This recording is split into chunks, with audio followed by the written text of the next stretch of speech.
Hello बच्चों, केवल sir के नवोदय क्लास में बहुत बहुत स्वागत है। आइए चलिए, सबसे पहला जो दो प्रश्न हैं, शुरू से प्रथम और दूसरा जो प्रश्न है वो आपकी स्क्रीन पर राइट साइड पे दिखाई दे रहा होगा। पहला प्रश्न पढ़ते हैं, फिर उसको हल करते हैं। पहला प्रश्न देखिए, लिखा है 6% प्रतिवर्ष ब्याज की दर से 5 वर्षों में 6,500 रुपये का साधारण ब्याज होगा। तो हम साधारण ब्याज पूछा है, क्या पूछा है? साधारण ब्याज। तो साधारण ब्याज का सूत्र क्या होता है? मूलधन गुणित दर गुणित समय बटे 100। ठीक है, तो मूलधन कितना बताया? 6,500 रुपये, दर 6%, तो 6/100 हो गया, और समय है 5 वर्ष। ठीक, इसको कैसे हल करते हैं? एकदम आसान है। ऊपर नीचे 2 शून्य, तो ऊपर नीचे ऊपर का 2 शून्य कट गया। इसके बाद देखते हैं क्या बचा हमारे पास 65 गुणित, ये हो जाएगा 6×5 = 30। अब देखिए, यहाँ से हल करते समय एक चीज ध्यान रखना है, इकाई में शून्य आएगा। चूंकि इकाई में शून्य है तो इकाई में शून्य आना तय है। और आप लोग देख रहे होंगे स्क्रीन पे कि 2 ऑप्शन में, एक पहला ऑप्शन है 1900, उसके इकाई में शून्य है, और सबसे लास्ट वाला ऑप्शन है 1950, उसमें शून्य है। इसका मतलब 2 ऑप्शन आपका गलत हो गया। अब देखते हैं कि 3 का पहाड़ा पढ़ेंगे, तो 3 का पहाड़ा कितना बार? 3×5 = 15। तो दहाई में, वास्तव में दहाई में कितना आया? 5 आया। तो हम ऑप्शन को अगर देखें तो आप देखिए, तीसरा जो इसमें जो चौथा ऑप्शन है 1950, उसी के दहाई में 5 है। इसका मतलब जो चौथा ऑप्शन है वो सही है। देखिए, करके देखते हैं। 3×5 = 15, हासिल 1, 3×6 = 18, 18 = 19। तो इस तरह हम पूरा हल किए बगैर भी किसी भी प्रश्न के, आप सभी प्रश्न को पूरा हल किए बगैर भी सही ऑप्शन तक पहुंच सकते हैं। ठीक है, तो यहाँ केवल हम 3 का एक बार पहाड़ा पढ़े, 3×5 = 15, तो दहाई में एक ही ऑप्शन में 5 है। इसका मतलब जो चौथा ऑप्शन है वो सही है। चलिए, ये प्रश्न हो गया। दूसरा प्रश्न देखते हैं। दूसरा प्रश्न पढ़ते हैं, जो कि आपकी स्क्रीन पर नीचे दिखाई दे रहा होगा।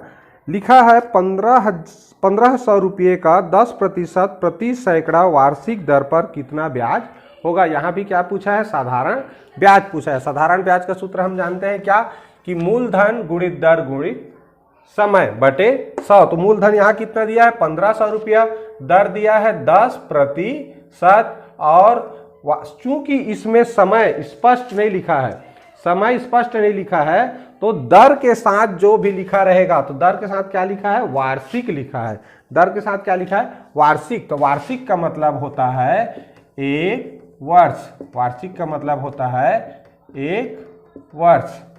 ठीक है, तो इसका यहां पर आएगा 1। तो 1 को लिखें चाहे मत लिखें, क्योंकि किसी एक का गुणा करने, किसी भी संख्या का 1 के साथ गुणा करने पर उत्तर वही आता है। तो लिख देंगे तो भी समझने के लिए चलेगा। तो इस तरह हमारा कैंसिल हो गया। अब 15 और 10 का गुणा, तो 15 × 150, 150 × 150, तो इसका आंसर आएगा 150 रुपये। ठीक है, तो इसमें का जो तीसरा ऑप्शन है वो सही है। चलिए आते हैं, बढ़ते हैं तीसरे प्रश्न की ओर। देखिए, तीसरा प्रश्न आपकी स्क्रीन पर दिखाई दे रहा होगा। 5% मासिक साधारण ब्याज की दर से 1.5 साल में 15,500 रुपये का ब्याज होगा। ठीक, अब यहाँ देखिए, सबसे इंपॉर्टेंट चीज है 5% मासिक लिखा है, दर क्या लिखा है? 5% मासिक, और समय लिखा है 1.5 वर्ष। यानी दर तो माह में है लेकिन समय वर्ष में है। तो कभी भी गणित में जोड़, गुणा, घटाव, भाग करते समय, यानी गणित की चारों संक्रिया करते समय, जब तक 2 राशियों का अगर गुणा कर रहे हैं, भाग कर रहे हैं, घटाव कर रहे हैं, जोड़ कर रहे हैं, तो दोनों का जो राशि है वो समान होना जरूरी है। अर्थात कहने का मतलब क्या है कि दर अगर माह में है तो जो समय दिया है उसको भी माह में लिखना जरूरी है। और कैसे तय करेंगे? तो जो दर में दिया है, दर किस में दिया है उसी में ही बदलना है समय को। ठीक, तो यहां पर दर दिया है मासिक और समय दिया है 1.5 वर्ष। तो 1.5 वर्ष बराबर कितना माह होता है हमको जानना पड़ेगा। तो 1.5 साल का मतलब क्या होता है? 1 और आधा। 1 और आधा को बोलते हैं 1.5। तो 1 वर्ष में होता है 12 माह। तो आधा वर्षन होता है 6 माह, तो कुल हो गया 18 माह। इस तरह यहाँ लिखेंगे 18।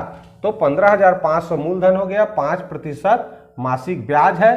तो इस मासिक ब्याज होने के कारण जो समय दिया था 1.5 साल, उसको हमने माह में बदला, फिर बटे 100 कर देंगे। इस तरह इसको कटा सकते हैं। इस तरह हमारा क्या बचा, 155 गुणित 18 पंछे 90।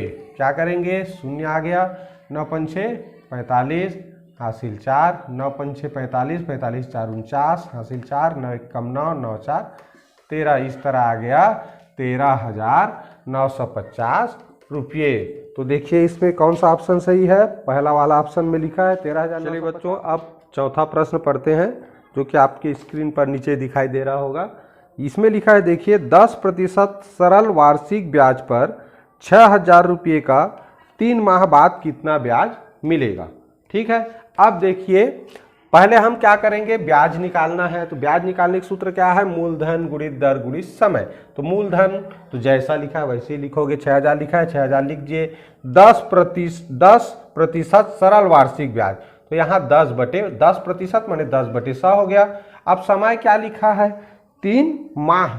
अब इसमें दर में देखिए, मैं अभी बताया कि दर के सामने अगर 10% वार्षिक लिखा है तो 10% वार्षिक, तो दर के सामने क्या लिखा है, वार्षिक लिखा है, यानी 1 वर्ष लिखा है।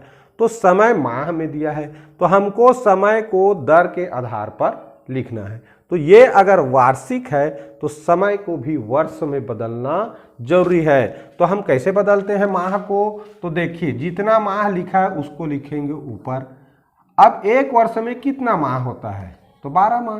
तो कुल कितने माह होते हैं 1 वर्ष में, उसको लिखेंगे नीचे, और कितने माह का हमें ब्याज निकालना है उसको लिखेंगे ऊपर। तो इस तरह हो जाएगा 3/12, ये हो गया। अब इतना लिखने के बाद इसको हम, ये वार्षिक था, ये भी वर्ष में बदल गया। माह को वर्ष बनाने के लिए कितने माह का निकालना है उसको लिखेंगे ऊपर, और नीचे में कुल कितने माह होते हैं 1 वर्ष में, उसको तो 12 माह होते हैं, जानते हैं। इस तरह हम इसको कटा सकते हैं ऐसे। ठीक, नीचे 2 शून्य कटाया, ऊपर भी 2 शून्य कटा दिए। अब देखिए क्या है, ये 600, ये कितना है 3, यहाँ पर है देखो कट रहा है, 12 1 कम 12, 12 पंछे 60 और 12 शून्य 0। तो ये कितना है 50 आया, गुणित 3, तो कितना हो गया 50 गुणित 3 का हो जाता है 150। तो इस तरह हो गया 150 रुपये। तो देखिए ये आपके ऑप्शन किसमें, पहला ऑप्शन में ये उत्तर दिया है। तो इस चौथे प्रश्न का सही आंसर है पहला ऑप्शन, 150 रुपये।